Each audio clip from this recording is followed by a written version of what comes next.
성경 말씀은 에베소서 3장 14절에서 21절까지입니다.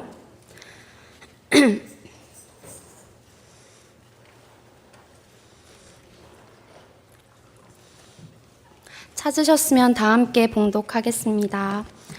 이러므로 내가 하늘과 땅에 있는 각 족속에게 이름을 주신 아버지 앞에 무릎을 꿇고 비노니 그의 영광의 풍성함을 따라 그의 성령으로 말미암아 너희 속사람을 능력으로 강건하게 하시오며 믿음으로 말미암아 그리스도께서 너희 마음에 계시게 하시옵고 너희가 사랑 가운데서 뿌리가 박히고 터가 굳어져서 모든 성도와 함께 지식에 넘치는 그리스도의 사랑을 알고 그 너비와 길이와 높이와 깊이가 어떠함을 깨달아 하나님의 모든 충만하신 것으로 너희에게 충만하게 하시기를 구하노라. 우리 가운데서 역사하시는 능력대로 우리가 구하거나 생각하는 모든 것에 더 넘치도록 능히 하실 이에게 교회 안에서와 그리스도 예수 안에서 영광이 대대로 영원 무궁하기를 원하노라. 아멘.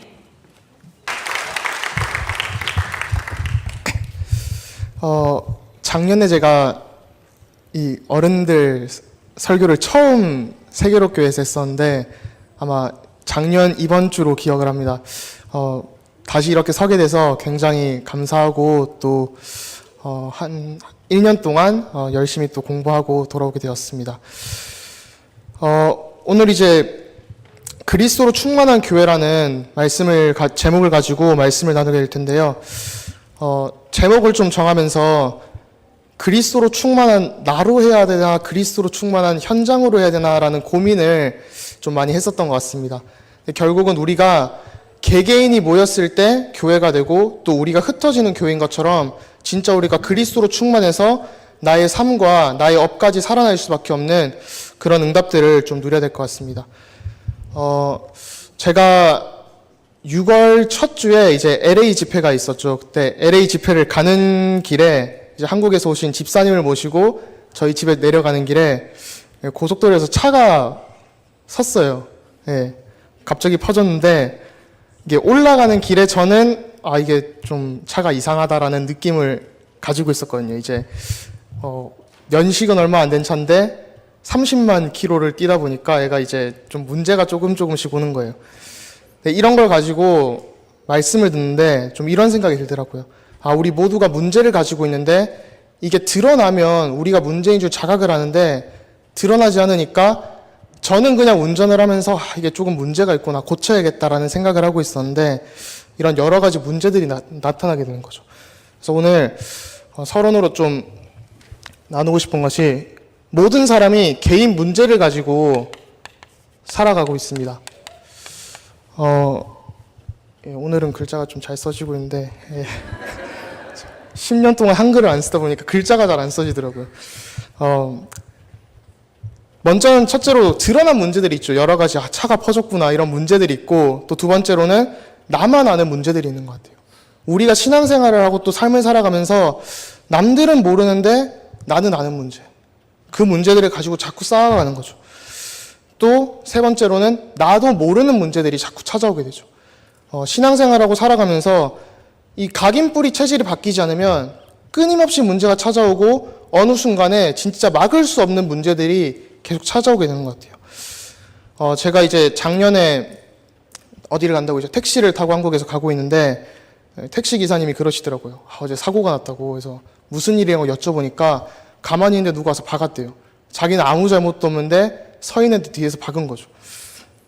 네, 이분이 하시는 말씀이 좀 재밌었던 게 택시 사고가 나서 범퍼가 다 깨졌다는 거예요. 제가 탈 때는 이제 전혀 범퍼가 깨지지 않은 상태였거든요. 어떻게 됐냐 좀 여쭤보니까 뒤에서 박아서 자기도 괜찮은 줄 알았는데 겉보기에는 멀쩡한데 타고 나중에 혹시나 해서 공업소를 가보니까 범퍼를 지탱해주는 틀이 다 깨졌다고 하더라고요. 프레임이.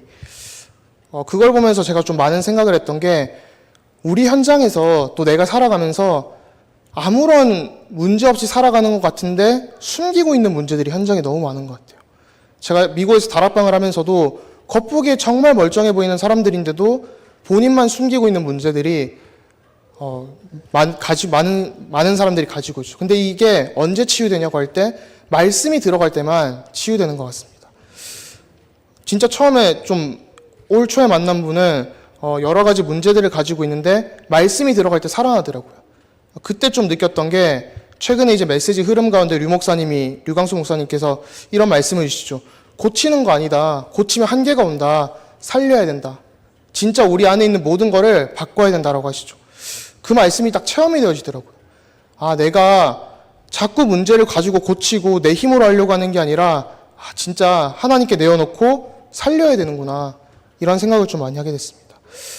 또 두 번째로 이런 개인 문제들을 가지고 있는데 우리가 오늘 이제 그리스도로 충만한 교회라는 말씀으로 나누면서 함께 축복을 좀 누려야 되는 것 같습니다. 교회로 부르신 목적이 사실 우리가 정말 원네스의 축복을 누리게 하시기 위함이죠. 에베소서 4장이 전체적으로 이제 그 말씀을 가지고 있는데, 예, 우리가 진짜 이런 교회 가운데서 원네스의 축복을 조금 누려야 될 것 같습니다. 또 최근에 이제 제가 굉장히 친한 분이 아프시게 돼가지고 개인의 문제지만 우리가 교회의 기도 제목으로 가지고 함께 기도하게 됐거든요. 그러니까 우리가 그냥 문제로 지나갈 수 있는 건데 함께의 축복을 누리고 기도의 축복을 누리니까 정말 우리가 다 같이 응답을 받게 되는 거예요. 또 문제는 사실 응답의 시간표인데 우리가 이런 문제들을 보면서 그냥 저 사람 왜 저래 이런 수준으로 넘기게 되는 게 많죠. 그래서 우리가 특별히 이런 여러 가지를 두면서 진짜 우리가 여러 가지 상황과 문제, 사건들을 두고 그냥 넘기고 불평하고 불신앙하면 불평거리고 불신앙거리가 되는데 우리가 함께 기도할 때 이것이 그냥 넘어가는 게 아니라 메신저에게는 응답으로 또 우리 성도분들께는 진짜 증인으로 설 수 있는 축복이 되는 것 같습니다. 또 세 번째로는 우리가 치유를 좀 확인해야 될 것 같습니다. 슬슬 글자가 삐뚤어지네요. 오늘 이제 에베소서 3장을 보면 속사람과 새사람이라는 단어가 반복해서 좀 등장을 하게 되죠. 이런 가운데서 우리가 개인 문제를 가지고 함께 기도하면서 치유의 응답을 누릴 때 하나님이 원하시는 게 무엇인지 이것을 좀 발견해야 되는 것 같아요. 좀 이런 것들을 깔아놓고 좀 본론을 봐야 될 것 같습니다. 하나님이 원하시는 게 뭘까라고 요즘 메시지 흐름에서 자꾸 나오는데 저도 좀 생각을 해봤어요. 말씀의 흐름을 탄다는 건 뭐고 또 이제 진짜 하나님이 원하시는 게 뭘까? 저는 신학을 정립하는 게 하나님이 원하시는 거라는 거를 저는 좀 붙잡게 되었는데 많은 랩런트들 만나면서 하나님이 원하시는 걸 어떻게 찾게 도와줘야 되지? 고민이 많이 되더라고요. 나는 어떻게 찾은 것 같은데 사실 어떻게 발견했는지 기억도 잘 안 나고 또 많은 랩런트들이나 많은 성도분들이 하나님이 원하시는 게 뭘까? 이 고민들을 사실 굉장히 많이 가지고 있는 것 같아요. 그래서 이런 부분 가운데 우리가 어떻게 발견하냐고 했을 때 류 목사님이 또 원단 메시지에서 함께라는 축복을 자꾸 얘기하시더라고요. 교회가 함께 발견해야 된다. 우리 교회가 진짜 랩런트들을 중심에 두고 함께 발견할 수밖에 없는 그런 축복을 누려야 된다. 이런 말씀하시면서 좀 많이 저도 붙잡았던 것 같습니다. 좀 본론을 살펴보기 전에 갑자기 영어를 썼는데 이제 프레임이란 단어가 있죠. 요즘 세상에서 우리가 이제 오늘 그리스도로 충만한 교회인데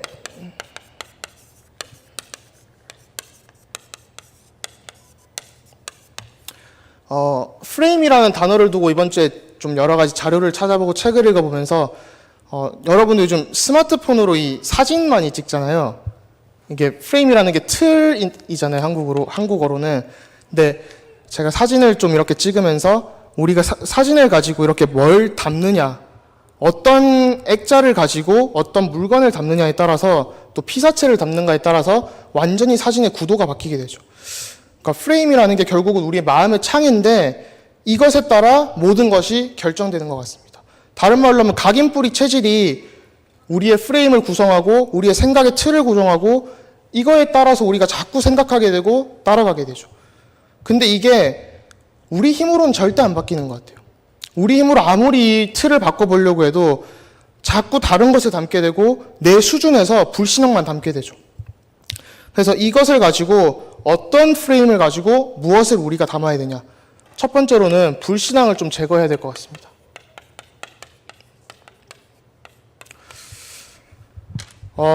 오늘 이제 에베소서 3장 14절부터 읽어보면 이러므로 내가 하늘과 땅에 있는 각 족속에게 이름을 주신 아버지 앞에 무릎을 꿇고 비노니라는 구절로 시작을 하죠. 에베소서 3장 전체를 보면 바울이 문맥을 살펴볼 때 바울의 기도로 시작을 합니다. 에베소서 3장 14절부터 21절은 바울의 기도거든요. 근데 그 문맥을 보면 바울이 그냥 기도한 게 아니라 시작할 때 이러므로라는 단어를 사용하죠. 3장 14절에 이러므로. 이러므로 하면 그 전에 뭔가 내용이 있었던 거잖아요. 우리가 너무 잘 알듯이 에베소서 2장에 잘 나오고 있죠. 우리가 죽을 수밖에 없었는데, 진짜 사단의 노예로 살 수밖에 없었는데 그리스도께서 구원하셨다. 이 축복을 누리라는 거예요. 그래서 정말 불신앙을 버리고 새로운 거를 담으라는 거죠.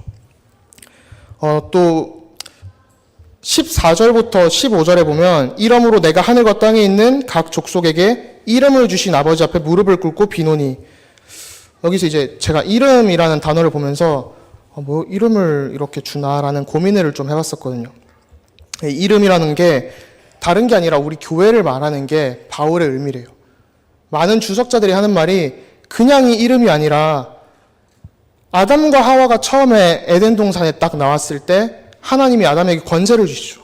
그러면서 모든 그 피조물들에게 이름을 짓고 동물에게 이름을 지었는데 이제 저희 집 강아지 이름이 몰랑이거든요.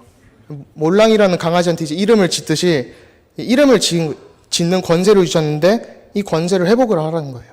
그래서 하나님이 우리를 이름을 가지고 지으셨고 저를 형제로 부르셨고 또 진짜 우리를 하나님 자녀로 부르신 그 축복을 날마다 누려야 되는 거죠. 그래서 에베소서 3장을 보면서 교회 안에 여러 가지 갈등이나 구분들이 있을 수 있지만 그게 아니라 하나님이 만드신 나다. 하나님이 우리를 구원하셨고 지금도 우리와 함께 하시고 내가 그냥 교회 오늘 나온 것 같은데 내가 그냥 랩먼트 사역하는 것 같은데 그게 아니라 진짜 하나님이 만드신 나, 하나님이 부르신 나, 이 축복을 회복을 하라는 거죠. 그래서 영광의 풍성함으로 이제 16절부터 보니까 영광의 풍성함으로 강건하게 그의 성령으로 강건하게 하신다고 하시죠. 그래서 다른 것 붙잡지 말고 오직 그리스도만 붙잡아야 되는 것 같아요. 진짜 그리스도 안에서 오직 갈 때 우리의 불신앙이 꺾여지는 것 같습니다. 제가 공부하면서 진짜 그런 생각이 좀 많이 들거든요. 이제 시험 기간만 되면 늘 찾아오는데 막 불면증도 오고 이제 또 미국에 살다 보니까 계속 류 목사님이 마약 얘기를 자주 하시는데 최근에 이제 캘리포니아에 마약이 합법화가 됐어요. 그러니까 마약이라기보다 마리화나가 합법화가 됐어요. 마리화나가 합법화가 되면서 많은 친구들도 이제 아파트 주민들도 대마를 피게 되고 진짜 아파트에서 좀 자주 대마 냄새도 나고 이런 현상들이 벌어지고 있는데 이런 복음이 없으면 자꾸 다른 걸 찾게 되는 것 같아요. 그 액상 대마 같은 경우는 제가 어떤 의사 집사님께 듣기로는 마약을 이렇게 농축을 해가지고 그 한 40배 정도 세다고 하더라고요. 근데 이게 전자담배에 꽂고 피면 그냥 이제 무색무취인 거예요. 색도 안 보이고 향기도 없는 거죠. 그런데 사람은 그냥 바로 이렇게 하이로 정신 상태가 이상해질 수밖에 없는 거죠. 이런 문제들이 있으니까 사실 미국 내에서 굉장히 정신 문제들이 많이 생기는 것 같아요. 제가 이제 고등학교 때부터 이렇게 버스 타고 학교까지 30분 정도 걸렸는데 그런 생각이 들더라고요. 아침에 새벽에 버스를 타면 그렇게 정신병자가 많아요. 되게 진짜 힘드셔가지고 되게 좀 주변에 피해도 주시고 하는 분들인데 미국이 그렇게 발전된 나라인데 사실 최강대국이고 이제 뭐 과학기술이나 의료기술도 정말 발전을 했는데 왜 이런 문제가 생길까라는 고민들을 해보는데 결국은 복음으로 답이 안 나니까 자꾸 다른 것을 찾게 되고 다른 것에 빠지게 되는 거죠. 저희 학교에서도 이번에 포럼을 했던 게 그럼 이제 캘리포니아가 이 마리화나가 합법이 됐는데 그럼 교회에서는 어떻게 다뤄줘야 될까라는 거예요. 이제 담배랑 똑같은 거 아니냐 이런 목소리들이 교회에서 나오게 되는 거죠. 주에서 합법화했다. 이건 법적으로 문제가 없다. 이러면서 3단체들이 자꾸 끌고 가는 거예요. 멸망 속으로. 우리는 아무것도 모르게 그냥. 그런 부분들을 보면서 우리가 다른 것이 아니라 오직 그리스도만 증거해야 되는구나. 이걸 좀 더 확인을 해야 되는 것 같습니다. 그리고 또 세 번째로는 속사람과 새사람이라는 단어가 나오죠. 16절에 보니까 그의 영광의 풍성함을 따라 그의 성령으로 말미암아 너희 속사람을 능력으로 강건하게 하시오며 라는 바울의 기도가 나오는데 제가 이제 이 구절을 이번 주에 또 계속 묵상을 하면서 어제 페이스북에 랩먼트 대나무 숲이 있는데 대나무 숲에 이제 음주 문제가 나오더라고요.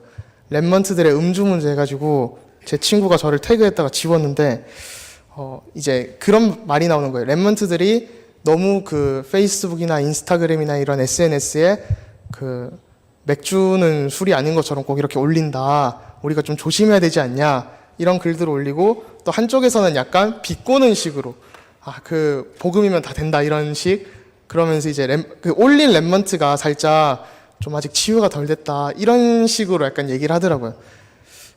제가 그걸 보면서 둘 다 문제인 것 같아요. 좀 진짜 우리가 복음을 가지고 있으면 정죄하는 것도 문제가 되고 또 그렇다고 해서 너무 방탕하게 살면 또 문제가 되죠.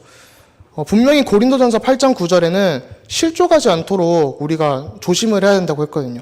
그래서 이게 마시고 그런 문제가 아니라 좀 진짜 지혜가 요구되는 문제죠. 그래서 이 속사람과 새사람이라고 할 때 우리는 새사람이 되자는 게 아닙니다. 기독교는 그리스도를 본받자는 종교도 아니고 그리스도처럼 되자는 종교는 더 아니면서 그렇다고 무언가를 해보자는 종교는 진짜 아닌 거죠. 우리가 정말 복음이라면 하나님께서 이미 이루신 것을 가지고 살아가는 거죠. 좀 그림으로 그리자면 요렇게 내려와서 요렇게 쭉 흘러가는 거예요. 하나님이 먼저 은혜를 주신 다음에 우리가 세상에 영향력을 미치는 거죠. 내가 무언가를 표대를 따라 쫓아가는데 하나님이 나한테 무언가를 주셔야 된다. 이런 그림이 아닌 거죠. 그래서 하나님이 이루신 것을 따라 사는 거지 우리가 막 새 사람이 되자 뭔가 하나님 형상대로 살아보자 이게 아니라 아침에 이제 이병무 목사님께서 말씀하셨던 것처럼 하나님 형상대로 지음 받았기 때문에 그 축복을 회복을 해야 된다. 그래서 뭔가 하자 뭔가 되자가 아니라 이미 주신 것을 가지고 누리고 축복하고 증거하자는 거죠. 그래서 고린도전서 5장 7절을 보면 굉장히 좀 의미 있는 말이 나옵니다. 고린도전서 5장 7절에 너희는 누룩 없는 자인데 새 덩어리가 되기 위하여 묵은 누룩을 내버리라. 우리의 유월절 양 곧 그리스도께서 희생되셨느니라. 한마디로 우리가 누룩이 없는데 자꾸 누룩 있는 것처럼 행하려고 하고 또 누룩이 없기 때문에 우리가 가지고 있는 모든 불신앙의 틀, 또 정말 문제 있는 틀, 문제가 올 수밖에 없는 그런 틀들을 내버려야 되죠. 그래서 새 덩어리가 되고 묵은 누룩을 내버리면서 그럼 이게 어떻게 되겠느냐? 오직 그리스도 때문에. 유월절 양 되신 그리스도께서 우리의 모든 죄와 저주를 해결하시고 하나님 만나는 길이 되시고 지금도 우리를 인도해 주시는데 우리가 이 사실을 너무 자주 잊고 사는 것 같아요. 그래서 이런 축복들을 좀 회복해야 되고 또 베드로전서 3장 18절에 보니까 하나님께서 한 번에 그냥 해결을 하신 거죠. 베드로전서 3장 18절 저 구절이 아닐 텐데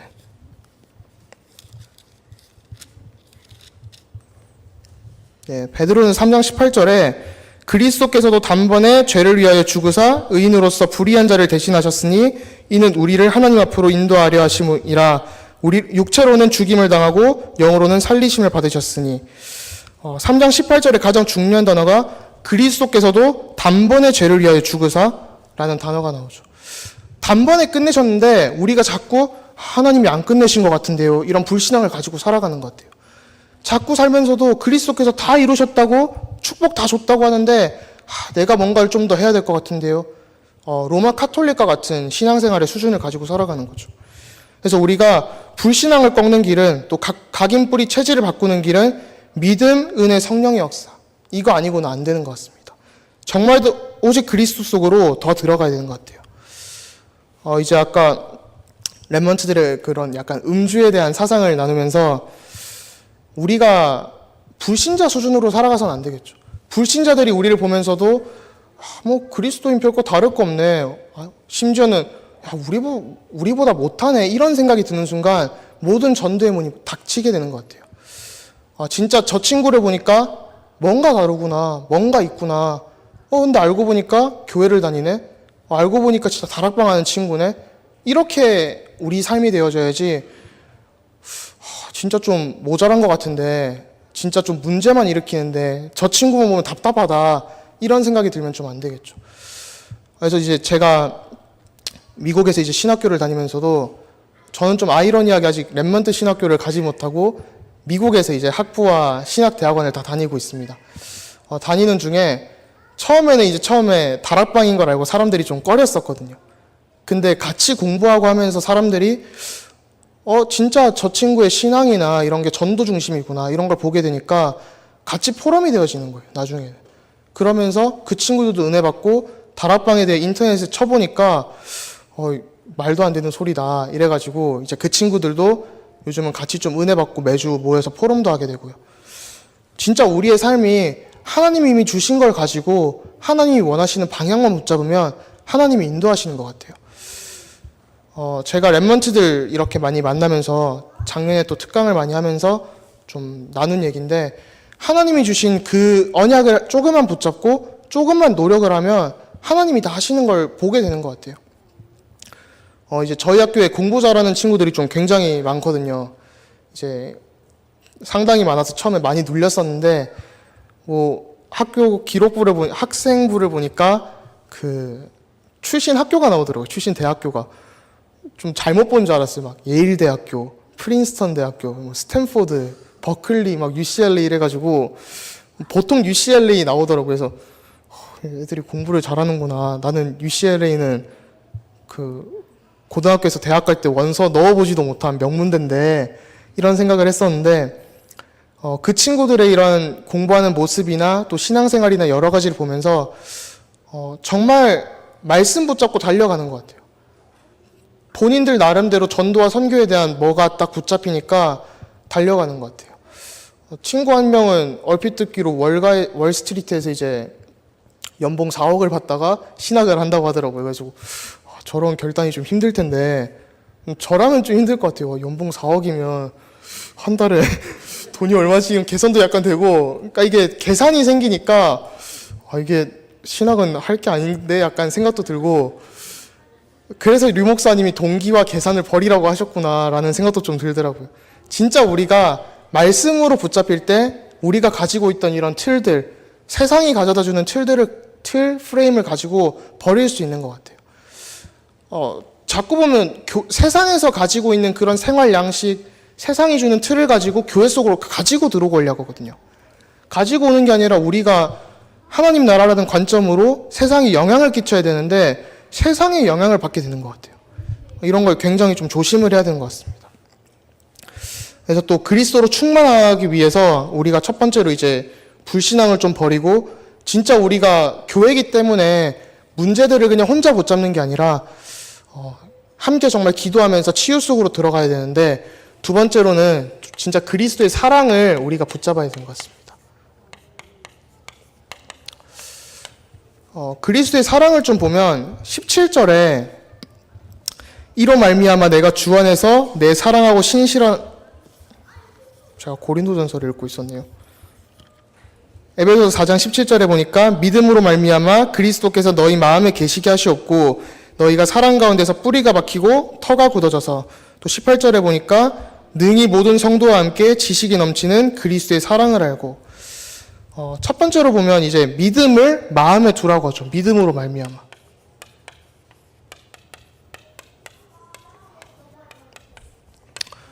좀 다른 말로 하면 각인인 것 같습니다. 하나님 말씀을 우리가 정말 나의 마음의 중심에 각인시켜야 되는 거죠. 최근에 이제 신학 약간 얘기를 하자면 좀 신학계에서 이런 논쟁들이 많이 일어나고 있고, 한 10년 넘었죠. 20년 돼가고, 한국에서는 최근에서 이제 막 이렇게 뜨거워지는데, 좀 얘기를 하자면 이제 그리스도를 믿는 믿음이 있고, 단어를 잘 보셔야 됩니다. 그리스도의 믿음이 있습니다.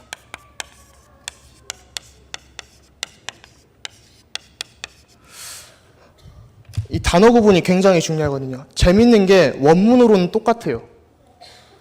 원문으로는 그리스도를 믿음으로도 해석할 수 있고 그리스도의 믿음으로도 해석을 할 수 있어요. 그래가지고 이제 이 논쟁이 일어났는데 그러니까 저희가 기존에 알고 있는 신앙은 그리스도를 믿는 믿음이죠. 이게 어떤 말을 하냐면 아까 이제 베드로전서 3장 18절을 저희가 다 같이 읽었는데 그리스도께서 생애를 통해서 십자가에 죽으시고 부활하심으로 구원을 완성하신 거를 믿는 믿음이에요. 그리스도의 삼종직이 진짜 우리의 신앙이구나, 우리의 구원의 발판이 되는구나, 이걸 믿는 믿음이고, 그리스도의 믿음은 그리스도께서 구원을 완성하시기 위해서 무언가를 행하셨다. 그게 믿음을 통해서 된 건데, 그래서 우리가 그리스도가 가진 그 믿음을 가져야 된다는 거죠. 얼핏 보면 되게 비슷한데 완전한 차이가 있습니다. 그리스도를 믿는 믿음은 그리스도께서 우리 구원의 발판 되시기 때문에 그냥 믿으면 되는 거예요. 그리스도를. 근데 그리스도의 믿음은 그리스도가 가진 그 믿음, 그리스도께서 살아간 그 발자취, 그걸 내가 따라가야 구원을 받는다는 거죠. 완전 큰 차이가 되죠. 복음과 종교의 차이인 거예요.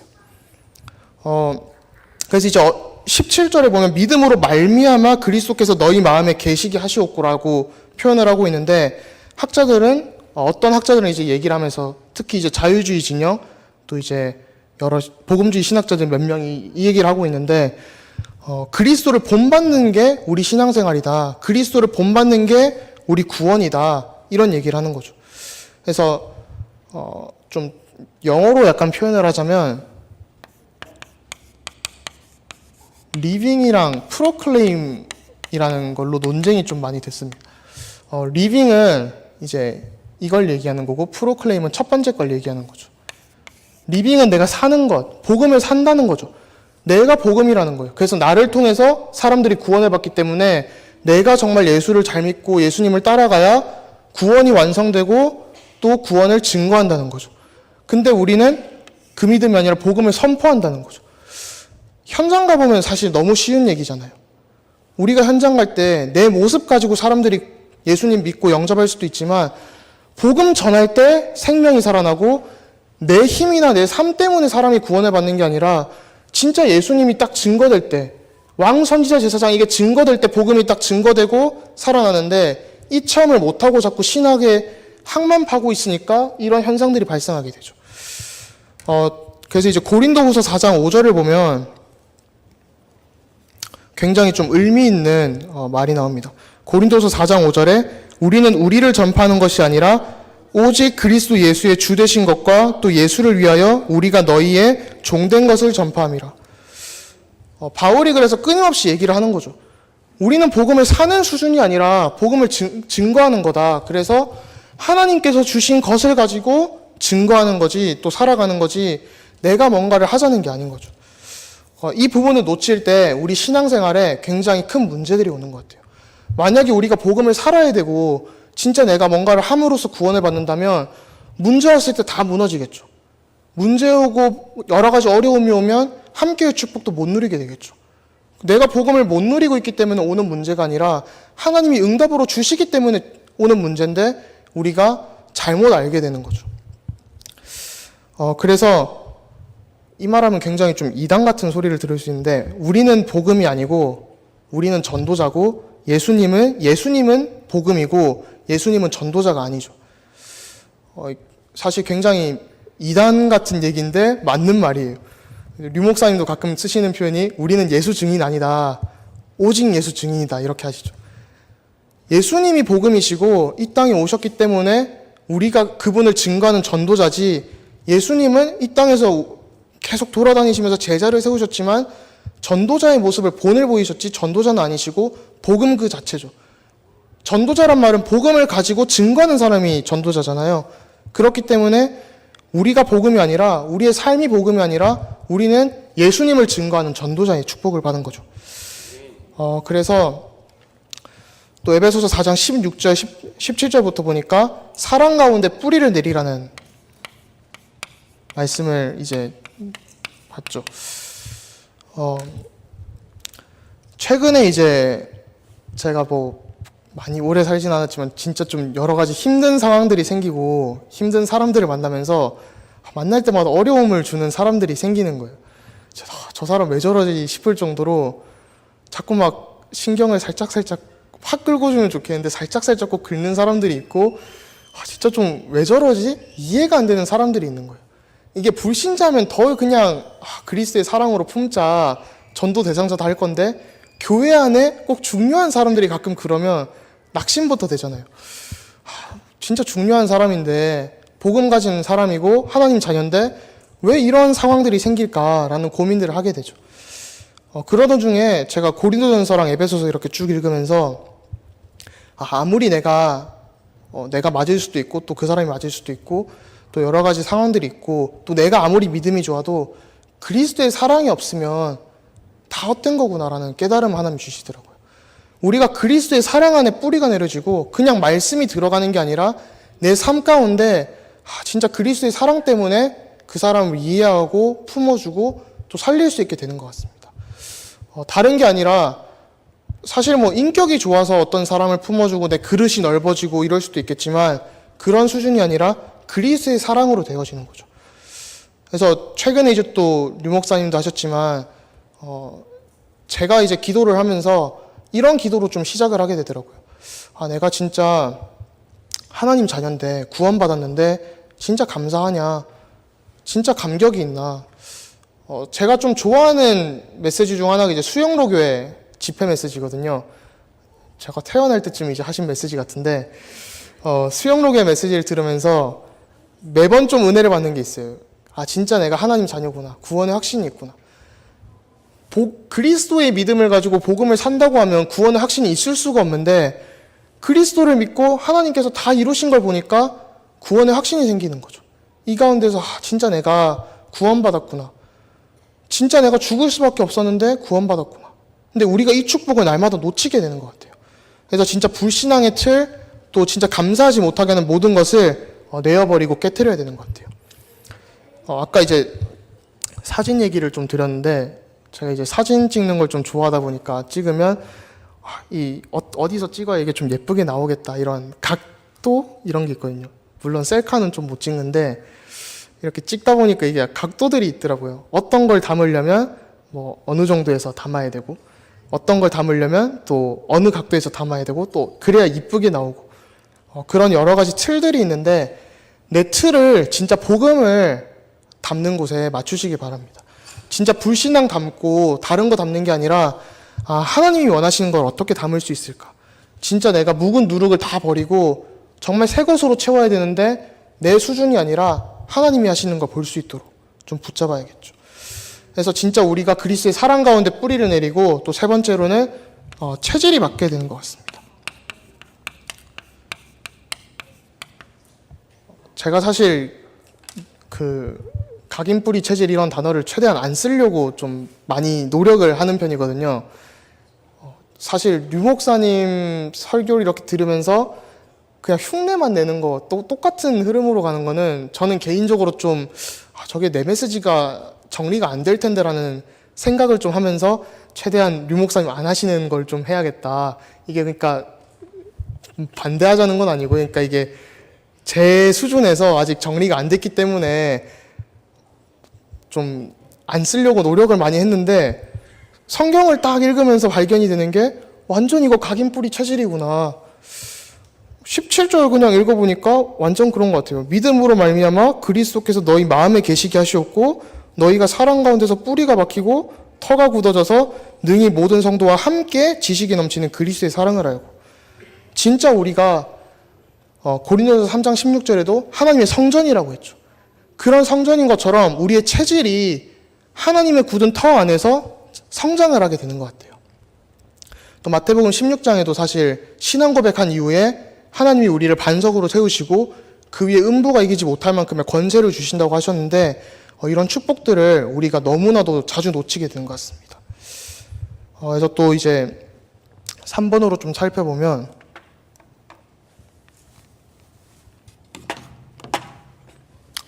진짜 충만해야 되는 것 같습니다.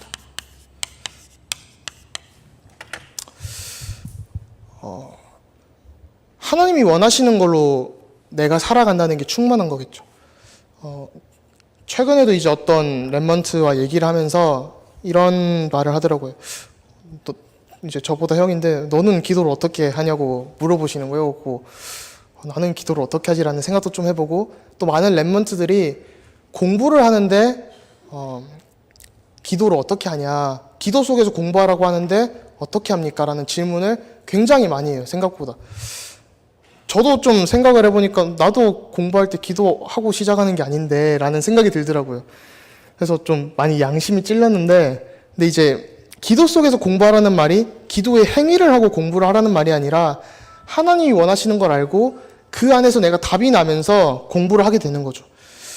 그래서 내 업이나 또 우리 교회와 또 우리의 삶들이 진짜 내 수준으로 시작을 하는 게 아니라 하나님이 원하시는 걸 붙잡고, 내 학업이나 내 업, 직업, 산업을 통해서 하나님이 원하시고 하나님이 행하시겠다는 게 있는데 그걸 어떻게 발견하고 성취할 것인가, 이걸 누려야겠죠. 그래서 제 표현이 아니지 류광수 목사님 표현을 빌리자면 9가지 포인트를 좀 봐라, 이런 말씀을 하시더라고요. 제가 알기로는 고등학생들이 대학 갈 때 늘 이제 부르셔서 주시는 메시지가 9가지 포인트였어요. 지난 거의 몇십 년 동안. 그래서 진짜 우리가 과거, 현재, 미래를 보면서 또 우리가 넓이와 높이, 깊이를 보면서 위아래와 주변을 다 봐야겠죠. 랩런트들한테 특히 좀 많이 말씀을 주셨던 게, 랩런트들이 세계사랑 철학사, 교회사 이 3가지를 꼭 알아야 되는 것 같아요. 그때 시대의 흐름이 보이더라고요. 이제 제가 이제 3단체 메시지를 들으면서 사실 처음에 저거 약간 음모론 아닌가 이런 생각도 좀 들고, 미국에 살면서도 사실 그 현장이 안 보이니까 제대로 이해가 안 되는 거예요. 실제로 저희 집 앞에 조그만 20분 차 타고 나가면 엄청 좋은 동네에 프리메이슨 회당도 있고 하거든요. 또 인만의 남가주교에는 건너편에 프리메이슨 회당도 있는데, 여러 가지 이런 문화들을 보면서 많이 와닿지가 않았던 거예요. 근데 세계사랑 철학사랑 교회사랑 이걸 다 살펴보니까 진짜 그 3단체의 뿌리가 있는 게 보이게 되더라고요. 실제로 요한복음과 요한일서 이런 걸 읽어볼 때는 영지주의라는 이단들이 출현을 하게 되죠. 내가 하나님처럼 될 수 있다. 내 존재가 하나님과 같이 되는 거다. 그래서 진짜 내가 뭔가 신적인 존재로, 최근에 이제 베스트셀러에서 말하는 것처럼 호모데우스, 내가 신이다, 곧 신이고 이렇게 살아가는 거야, 이런 가르침들을 자꾸 하게 되죠. 실제로 철학사를 보면 이제 플라톤이나 이런 플로티누스 이런 고대 헬라 철학을 쭉 지나오면서 우리의 영혼이 하나님과 같아질 수 있다라는 주장들을 자꾸 하게 돼요. 그게 결국 3단체의 본질이고 또 우리가 진짜 싸워야 할 대상이죠. 이런 시대의 흐름을 보면서 진짜 우리가 그런 수준이 아니라, 우상 숭배하는 수준이 아니라 하나님이 주신 축복을 가지고 누리는 어마어마한 응답을 받았구나, 이걸 확인해야 되는 것 같습니다. 그래서 좀 18절부터 보게 되면, 18절에 능히 모든 성도와 함께 지식이 넘치는 그리스도의 사랑을 알고라는 말씀을 주시죠. 그래서 모든 성도와 함께 이 축복을 누려야 되는 것 같습니다.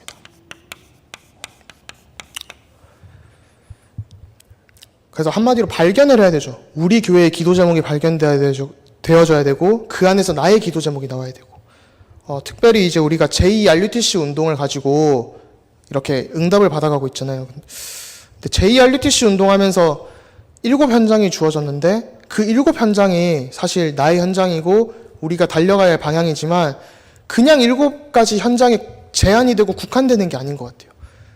그렇게 되면 이제 저는 JRUTC 운동에서 할 게 없거든요. 일단 신학이라는 현장 자체가 많은 분들이 느끼기에 신학하면 현장 없다라는 말씀을 많이 해주세요. 사실 뭐 다 약간 기독교인들만 있고, 또 어떤 면에서는 다락방 하면 되지, 현장 가면 되지, 왜 신학교 굳이 가려고 하냐, 왜 공부하려고 하냐, 뭐 이런 얘기들이 많거든요. 또 류 목사님께서 하시는 말씀은 꼭 이제 가끔 신학자들을 까시다가 중요한 이 목회자분들 모였을 때는 진짜 우리가 신학 정립해야 된다. 그래서 진짜 우리가 후대한테 남길 내용이 있어야 된다라고 말씀을 해주십니다. 그래서 JRUTC 운동을 두고 제가 저도 기도를 해보면서 우리 모든 성도들이 유기적인 소통 사역이 되어져야 되는구나. 유기적인 소통 사역이라고 할 때는 모든 게 딱 맞아지면서 하나하나 다 같이 갈 수 있는 그런 사역들이 되어져야 되는 것 같아요. 예를 들어 이제 그냥 목회자가 들어가서 사역을 하는 게 아니라 중직자도 같이 들어가고 또 랩런트도 함께 들어가고 진짜 팀이 되어서 이런 응답들을 받아가야겠죠. 그래서 정말 7가지 현장을 두고 또 제2 RUTC 운동을 두고 진짜 우리가 어떻게 함께 이런 충만한 응답을 누릴 수 있나. 하나님이 원하시는 게 무엇인지 함께 발견하고 하나님이 원하시는 게 무엇인지 내가 또 발견해야 되는 것 같아요. 그래서 이제 중보기도도 해야 되겠지만 개인의 훈련 스케줄이 나와야 되는 것 같습니다. 함께 속에서 내가 있어야 되는 것 같아요. 저도 이제 미국에서 유학을 쭉 하면서 한국 나올 때마다 개인 훈련 스케줄을 조금 가지고 나옵니다. 1차 합숙도 계획을 하게 되고 팀 합숙도 받게 되고 이런 나름의 훈련을 짜보는 거죠. 방학 동안 이번 방학에는 어디서 인턴십을 이렇게 하겠다. 어떤 목사님을 찾아봐야겠다. 이런 생각들을 가지고 조금 인도를 받아야 되는 것 같습니다. 그래서 내 평생에 좀 이런 훈련 스케줄을 가지고 진짜 우리가 응답받는 교회로 사야 되는 것 같아요. 특별히 이제 이병무 목사님께서 1차 합숙과 전도 합숙 이렇게 하시면서 제가 아직 전도 합숙을 못 받고 있는데 참석 인원이 적어가지고 진짜 우리가 훈련 속으로 들어가야 되는 것 같습니다. 그래서 아까 RUTC 뉴스에서도 류 목사님께서 말씀하셨지만 진짜 20가지 전략 가운데 어떤 모델적인 교회라고 했을 때 진짜 말씀 따라가는 교회하면 세계로 교회가 생각날 수 있는 그런 축복을 누려야 되는 것 같아요. 제가 아까 이제 2부 예배 참석을 하면서 진짜 이 교회는 진짜 말씀 따라가는 교회구나, 말씀 중심된 교회구나라는 게 예배 모든 순서마다 좀 느껴지더라고요. 지난주 강단부터 시작해서 저는 뭐 지난주에 안 왔지만 장로님의 기도나 이런 말씀 중심으로 교회가 흘러가는구나 이런 걸 좀 많이 보게 된 것 같아요. 그래서 말씀의 흐름이라고 많이 표현을 하시잖아요. 흐름이라고 할 때 이제 영어로 플로우가 될 수 있겠죠. 근데 굉장히 재밌는 게 몰입이라는 단어, 집중이라는 단어에도 그거를 아주 유명하게 주장한 미하엘 칙센트마이가 몰입을 플로우라는 단어를 썼더라고요. 내가 무언가에 몰입을 할 때 흐름을 타는 거죠. 말씀의 흐름을 탄다는 말은 내가 정말 말씀에 집중하고 말씀 속에서 내가 발견되어지고 말씀 속에서 우리 교회가 발견되어지고 말씀 속에서 나의 현장이 발견되어지는 거죠. 또 집중이라는 키워드를 가지고 이번에 좀 여러 가지 연구 책들을 찾아보니까 류 목사님께서 사실 호흡을 많이 강조를 하시잖아요. 저는 전도 전문 훈련 가서 저도 호흡 이거 특강 받고 했지만 왜 해야 되는지 잘 모르겠더라고요. 하면 몸이 좋아지는 것 같긴 해요. 산소 포화도 측정기로 재보니까 원래 94 나왔었거든요. 94면 안 좋은 거래요, 아무튼. 근데 이제 94% 나오다가 요즘 좀 숨쉬기 운동을 하니까 97%가 되더라고요. 근데 호흡을 하면서 재니까 이상하게 100%가 나와요. 몸 컨디션 자체가. 그래서 이 호흡이 중요하구나, 그냥 건강 때문에 중요한 줄 알았는데 모든 집중을 말하는 책에는 반드시 호흡이 들어갑니다. 진짜 한번 찾아보시면 집중 관련된 책에는 분명히 호흡이 들어가요. 어떤 호흡을 하면서 긴 호흡을 하면서 내가 무언가를 볼 때 집중이 된다는 거죠. 그 가운데서 공부도 하라는 거고 그 가운데서 업을 하라는 거예요. 여러 가지 일들을. 그런 걸 보면서 이 호흡 기도라는 거를 내가 진짜 나도 좀 회복을 해야겠다라는 생각이 들었고 진짜 이게 흐름을 탄다는 게 세상에서는 무아지경의 상태로 들어가라고 하거든요. 이제 켄 로빈슨의 엘리먼트라는 책이 1월 달에 이제 한국에 잠깐 왔을 때 류 목사님 끼고 다니시는 책을 옆에서 살짝 보니까 엘리먼트라는 책이 있더라고요. 그 책이 말하는 게 그냥 하고 싶은 일과 해야 할 일 가운데 사람들은 늘 갈등을 한다. 근데 그 포인트가 딱 맞아질 때 그 엘리먼트라는 게 되는 거죠. 내가 해야 될 일과 하고 싶은 일이 맞아지는 거예요. 근데 그걸 어떻게 하냐면 무아지경 속에서 진짜 접신한 상태 가운데 해야 된다. 실제로 이런 표현을 쓰더라고요. 그래서 우리는 그런 수준이 아니잖아요. 진짜 그리스도로 충만해서 하나님이 나와 함께 하시고 우리 교회 방향이 맞구나. 이 축복을 누려야 되는 것 같습니다. 그래서 두 번째로는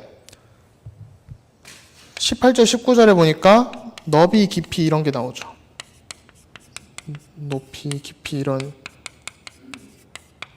단어들이 나오게 되는데 19절에 보니까 그 너비와 길이와 높이와 깊이가 어떠함을 깨달아 하나님의 모든 충만하신 것으로 너희에게 충만하시기를 구하노라. 아까도 이제 음주 문제를 좀 말씀을 드렸지만 진짜 우리가 이 신앙생활을 하고 또 삶을 살아가는 데 있어서 늘 정답이 없는 것 같아요. 우리가 똑똑하다, 어떤 사람이 똑똑하다라고 할 때 뭐 수학 문제를 잘 풀면 똑똑하다 뭐 이런 얘기를 하죠. 근데 수학 문제를 잘 푸는 사람을 보고 지혜 있다고 하진 않잖아요. 수학 문제에는 늘 답이 정해져 있고 문제가 분명하고 그렇기 때문에 답이 나오게 되는 거죠. 근데 우리가 삶을 살아가면서는 정답이 늘 있는 문제들이 아니라 늘 애매모호한 문제들이 발생하게 되는 것 같아요. 뭐 여러 가지 결정을 해야 할 때, 뭐 여러 가지 상황들이나 사건들이 있을 때 흑백 논리로만 접근을 할 게 아니라 이게 맞다 틀리다 이게 아니라 진짜 우리가 지혜롭게 할 수 있는 그런 대처들이 필요하죠. 그 내용이 신학인 것 같아요. 신학이라는 단어가 하나님을 위해서 또 하나님에 대해서 공부를 한다는 단어거든요. 어원으로 따지면. 근데 이제 이 신학이라는 게 17세기 칼빈 이후에 이제 신학자들이 쓴 표현은 하나님 앞에서 지혜롭게 살아가는 예술이자 지혜다라고 했어요. 하나님 앞에서 내가 어떻게 지혜롭게 살아가고 하나님 앞에서 어떻게 내가 은혜를 받으면서 살아갈 수 있는가. 이거에 대해 연구를 하는 거죠. 그래서 답은 간단하게 오늘 또 바울이 준 것처럼 그리스도로 충만하고 그리스도로 결론 나면 되는 거예요. 근데 그리스도로 결론 안 나고 자꾸 다른 방향으로 흘러가죠. 제 친구 중에 또 이제 미국 친구인데 백인 친구예요. 이 친구는 게이 신학을 하거든요. 본인이 게이예요. 학교 졸업하고 나는 이 동성애다 이렇게 커밍아웃을 하면서 그걸 자기의 언약적 한으로 붙잡고 하나님은 게이를 사랑하신다 이런 당연히 사랑하시죠. 근데 교회 안에서 이런 걸 품어줘야 되고 교회가 정말 그런 교회가 돼야 되고 이런 걸 지향을 하는 친구가 되고 또 어떤 학교는 하나님은 어머니다. 약간 우리가 뭐랄까 여성에 대한 그런 사랑을 가지면서 하나님의 그 젠더가 아무튼 좀 여러 가지 이런 이슈들이 많이 발생하게 되더라고요. 그래서 올바른 정말 그리스도로 결론이 나는 신학을 해야 되는 것 같습니다. 진짜 그리스도로 결론 나면서 우리가 현장을 들어가야 되는데 현장을 우리가 아까도 말씀드렸지만 하나님이 주신 걸 가지고 현장에 들어가야 되는데 현장에 있는 걸 가지고 자꾸 교회로 데리고 들어오고 뭔가 성경을 읽으려고 하니까 복음이라는 텍스트가 상황이라는 컨텍스트를 바꿔야 되는데 컨텍스트가 텍스트를 바꾸게 되죠. 상황이 복음의 내용을 바꾸게 되는 거예요.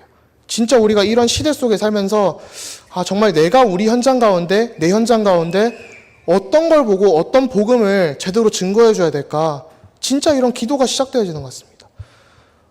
이번 주에도 이제 강사들 훈련하면서 대구에 손성진 목사님하고 좀 약간 얘기를 나눴는데 사역자들이 좀 약간 우리들이 동성애나 이런 부분에도 깨 있어야 되고 여러 가지 문제들 가운데서 문제 터지고 치유사역 들어가는 게 아니라 문제 터지기 전에 예방사역을 들어가야 되는 것 같아요. 우리가 진짜 그냥 문제가 드러날 때까지 있는 게 아니라 개인이 아는 문제, 나만 아는 문제랑 나도 모르는 문제들이 있을 때 진짜 함께 치유 속으로 들어갈 수 있는 이런 축복이 임해야 되죠. 그래서 또 세 번째로 보니까 충만이라는 단어가 나옵니다.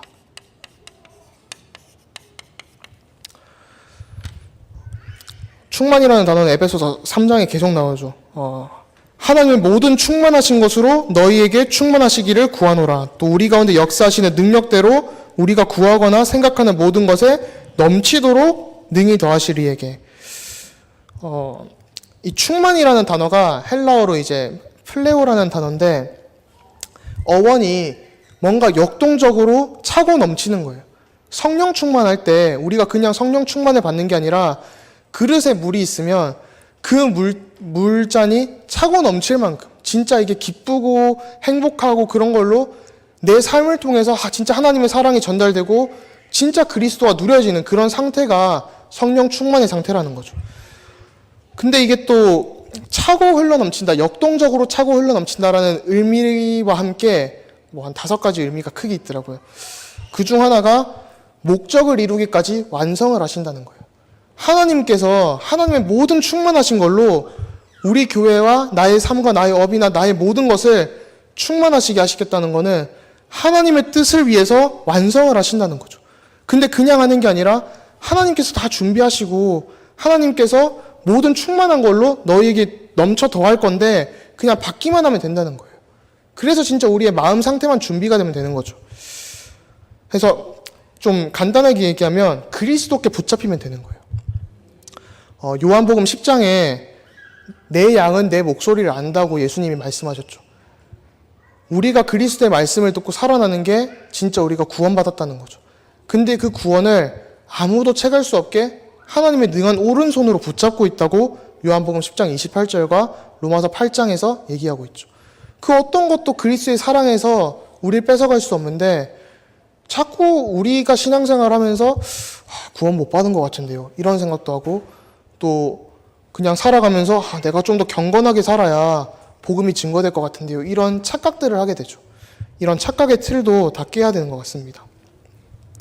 그래서 에베소서 4장 13절에 보니까 우리가 다 하나님의 아들을 믿는 것과 아는 일에 하나가 되어 온전한 사람을 이루고 그리스도의 장성한 분량이 충만한 데까지 이르리니 말씀이 나오고 또 빌립보서 1장 6절과 2장 13절에도 보니까 우리 안에서 착한 일을 시작하시니가 그리스도 예수의 날까지 이루시겠다고 하시고 또 우리 안에 소원을 두고 행하시는 거죠.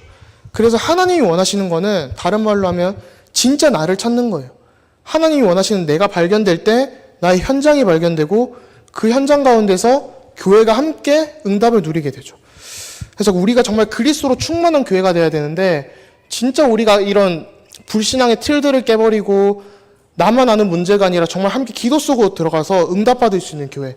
그래서 정말 하나님이 주신 걸 가지고 그리스도의 사랑으로 각인 뿌리 체질이 되어질 수 있는 그런 응답이 임해야 되는 것 같습니다. 결론으로 우리가 원네스의 축복을 진짜 받아야 되는 것 같아요. 첫 번째로 교회로 부르신 이유가 있죠.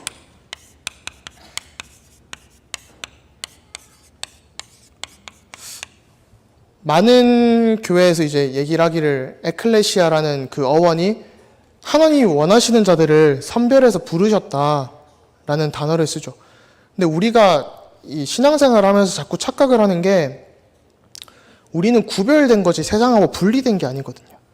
세상 속에 있는데 세상하고 분리가 된 게 아니라 그 세상을 살리라고 하시는 거예요. 그래서 어떤 사람들은 그림을 이렇게 그려요. 교회가 이렇게 돼 있다. 이게 교회고 이게 세상인데 우리가 이렇게 영향을 뻗쳐야 된다라고 생각을 하는데 이게 아니라 엄밀하게 말하면 이런 그림이 되겠죠. 우리가 이런 하나님 나라와 세상 가운데 살아가는데 나그네로 살아가면서 우리가 이 세상에 정말 하나님의 복음을 증거하는 이런 교회로 하나님이 우리를 부르신 거죠. 이렇게 될 때 우리가 진짜 이 땅에 하나님 나라를 실현해야 되는데 뭔가 하나님 나라를 증거해야 된다면서 자꾸 뭔가로 혼동하게 되는 것 같아요. 하나님의 주권이 아니라 진짜 우리 교회가 세상과 하나가 될 수 있다라는 착각들을 하게 되죠. 그래서 우리가 이런 그림이 아니라 진짜 하나님이 세상 가운데 있는데 나를 구별해서 부르셨구나. 근데 분리가 돼 있진 않구나. 그래서 정말 전도와 선교의 사명이 회복되어져야 되는구나. 이런 그림이 돼야 되는 것 같습니다. 그래서 정말 서로 협력을 하고 또 정말 기다려줄 수 있는 제가 이제 올 7월 23일에 좀 굉장히 가보는데 부산 임마누엘 교회에서 이제 신학 심포지엄을 하게 돼서 좀 약간 가게 됐어요. 근데 이제 뭐 연락이 와서 뭐 안 하겠다고는 할 수 없으니까 하겠습니다라고 했는데 부담이 되더라고요. 제가 임마누엘 교회는 좀 약간 작년에도 고등부 특강을 갔었는데 너무 부담이 됐던 게 제 과거 모습을 너무 잘 아시는 분들이에요. 일단 교회를 안 나갔거든요. 뭐 아버지도 장로님이고 이렇게 중직자 자녀로 자라오고 했지만 교회 가면 이제 주보만 딱 들고 나오고 그러니까 이제 교역자분들이 그냥 쟤는 약간 포기한 상태였어요. 방치된 상태. 그냥 랩런트들 쟤 또 교회 오면 감사하다 이런 수준이었는데 이제 어느 날 하나님 은혜가 조금 임해서 하나님이 살아계신 것 같다라는 생각이 들으니까 제가 예배가 회복되어지는 거예요. 그러고 이제 유학을 가게 되고 이렇게 공부를 하게 되면서 목사님들이 좀 많이 놀라시더라고요. 너를 보니 하나님이 살아계신 것 같아 이러시고 진짜 백운규 목사님은 화요 집회 때 뒤에 앉아 있으니까 너를 보니 하나님 살아계신 것 같다 이러시더라고요. 진짜 우리가 랩런트들을 사역하면서 사실 보면 좀 답답한 게 있을 수도 있고 한데 기다려줘야 되는 것 같아요.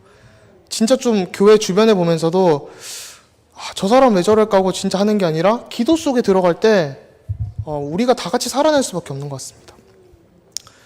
제가 또 대학을 나온 곳이 그 무디 성경학교라고 시카고의 무디 신학교인데, 무디가 사실 살아있는 동안 100만 명을 영접시켰다고 하는 굉장한 전도자잖아요.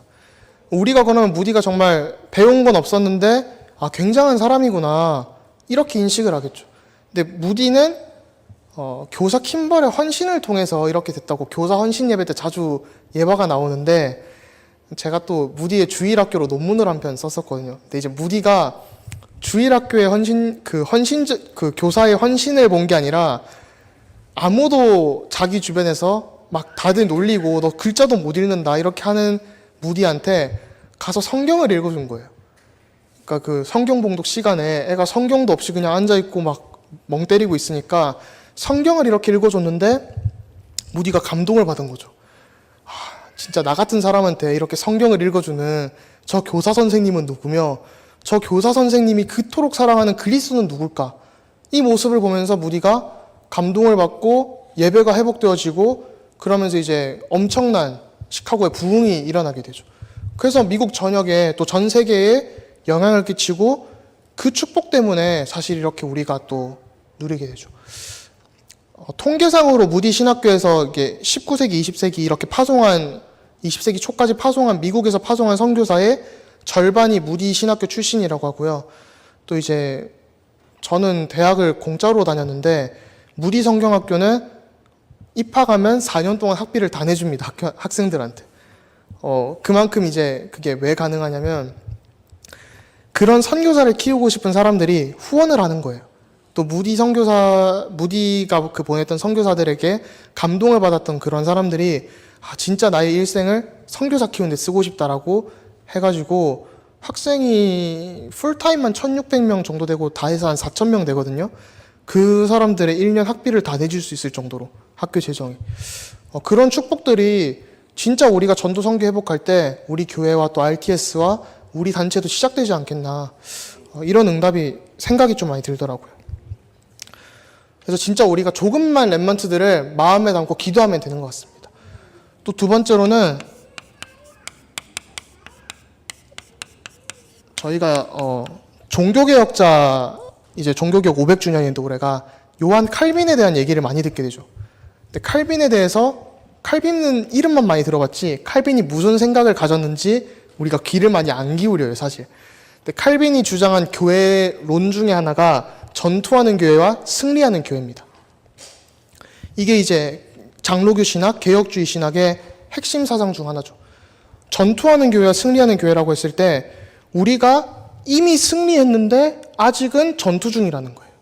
그리스도께서 이미 다 이루시고 종말 때 완성을 하실 건데 우리가 이 땅에 사는 동안은 전투를 해야 된다는 거죠. 그래서 이미와 아직이라는 패러다임을 가지고 우리가 이 땅에 살아가게 됩니다. 그래서 정말 영적 전쟁을 해야 된다. 나의 현장 가운데 말씀 운동을 펴면서 진짜 사단의 세력을 무너뜨리고 침투하는 교회로, 전투에서 승리할 수 있는 교회로. 근데 우리가 승리하겠다가 아니라 이미 승리했는데 이미 응답이 현장에 있기 때문에 들어가기만 하면 되는 거예요. 제가 진짜 올 초에 이렇게 막 사역을 하면서 저 사람이 바뀔까라는 생각을 한 사람이 좀 있었거든요. 이거 어떻게 해야 되지라는 생각도 해보고 제가 어떻게 할 수 있는 게 아니라서 그냥 말씀만 전했는데 생명이 변화가 되어지는 거예요. 말씀 들어가니까 진짜 사람이 살아나고 모든 게 회복되어지고 산업도 회복되어지고 이런 걸 제가 체험을 하게 되니까 진짜 우리가 내 능력 갖고 하는 게 아니라 말씀 가지고 조금만 들어가면 되는구나. 현장 가서 복음 편지 읽어만 줘도 되는구나. 진짜 구역 예배나 이런 모든 걸 통해서 말씀만 조금 회복되면 되는 것 같습니다. 그래서 우리가 늘 이런 약간 긴장함 속에 이미 승리했는데 그렇다고 나태해지는 것도 아니고 아직 그러니까 너무 아직 우리가 승리 안 한 것 같은데 이러면서 또 너무 두려워 떠는 게 아니라 우리가 이미 승리했는데 나가기만 하면 돼. 이런 자세를 가지고 현장으로 들어가야 되는 것 같습니다. 또 하나님이 원하시는 것을 붙잡아야 되는 것 같습니다. 원네스를 하는 이유가 하나님이 우리를 교회로 부르셨는데 이런 전투하고 또 승리를 해야 되는데 진짜 하나님이 원하시는 것 다른 게 아니겠죠. 진짜 우리가 이 지역에 사는 이유 함께 전도운동하고 세계복음화할 수 있는 교회, 진짜 이게 세계복음화를 위해 달려갈 수 있는 교회. 제가 많은 교회들을 보면서도 세계복음화라는 단어를 쓰는 교회가 많이 없어요. 일단 그리스도 증거하는 교회는 더더욱 없어지고 있고요. 진짜 우리가 내 인생의 답 대신 그리스도가 날마다 누려질 때 현장이 살아날 수밖에 없는 것 같아요. 영적인 서밋에 대한 우리 메시지를 많이 듣고 또 영적인 서밋이 되려고 하죠. 근데 영적인 서밋 뒤에 류 목사님이 또 늘 쓰시는 표현이 전도 제자죠. 그냥 제자가 아니라, 그냥 예수 제자가 아니라 전도하는 제자.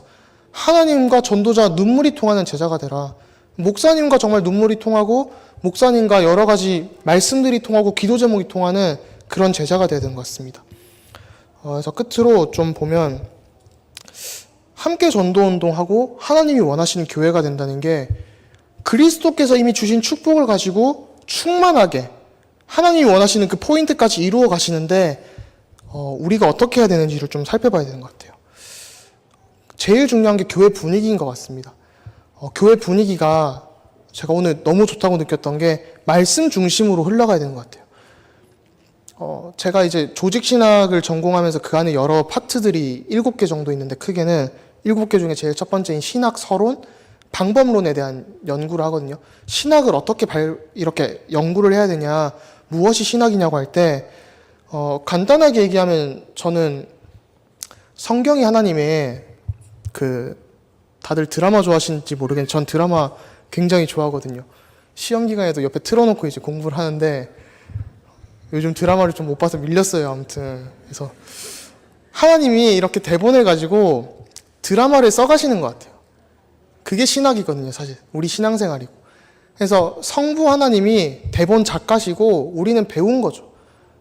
배우기 때문에 조금 더 나은 배우가 되려고 나름 연기력을 높여간다고 생각하시면 되는 것 같아요.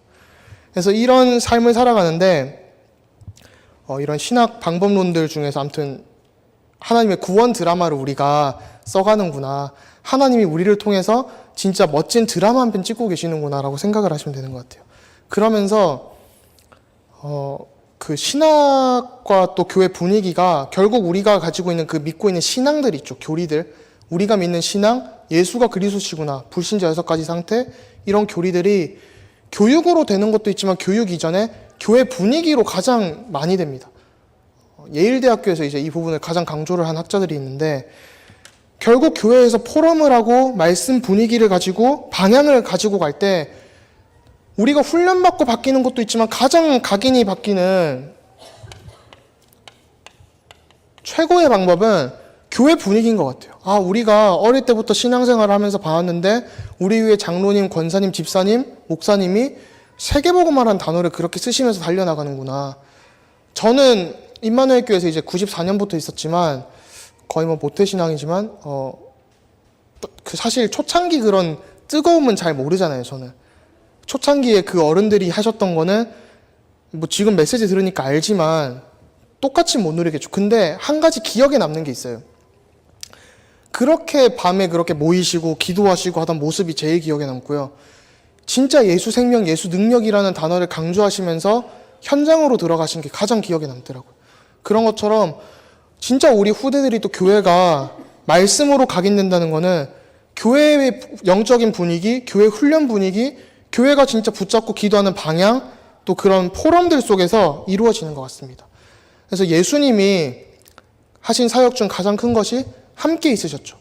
우리가 오늘 또 예일교회에서 지역 집중 일차 합숙을 하지만 합숙의 원리가 예수님이 함께 있는 거잖아요.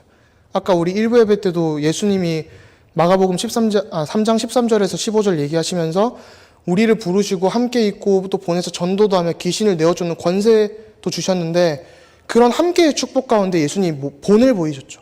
그런 것처럼 진짜 그리스도로 충만한 교회가 내 개인 문제 모든 그런 걸 가지고 함께 기도하는 교회, 진짜 우리 세계로 교회가 다른 게 아니라 오직 그리스도로 결론하는 게 보여지는 교회, 그것 때문에 후대들이 일어나고 우리 렘넌트들이 살아나면서 하나님이 원하시는 현장을 정복할 수밖에 없는 그런 교회가 되도록 저도 계속 기도하도록 하겠습니다. 그래서 정말 굉장히 좀 감사한 자리고 또 혹시 또 미국에 제가 계속 있으면서 미국 샌디에고에 있는데 또 궁금하신 점이나 여러 가지 제가 도와드릴 수 있는 게 있으면 연락 주시면 감사드리겠고요. 끝으로 이제 진짜 그리스도로 충만한 교회가 될 수 있도록 기도하고 끝내도록 하겠습니다. 하나님 감사합니다. 우리를 그리스도의 자녀로 불러주시고 그리스도와 함께 있을 수 있도록 하나님의 복음을 가진 사람으로 불러주시니 감사드립니다. 날마다 우리가 하나님의 은혜 가운데 각인 뿌리 체질이 바뀌어지며 우리가 가진 모든 불신앙이 꺾여질 수 있도록 주님 축복하여 주옵소서.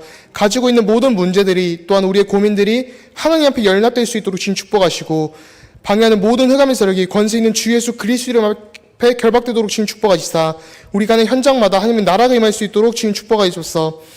하나님께서 원하시는 교회가 되게 하시고 정말 그리스도로 충만한 교회가 되도록 주님 축복하시사 하나님께서 원하시는 것이 우리의 삶과 우리의 업과 우리의 교회를 통해서 나타날 수 있도록 주님 축복하여 주옵소서. 이 모든 말씀을 살아계신 주 예수 그리스도 이름으로 기도했습니다.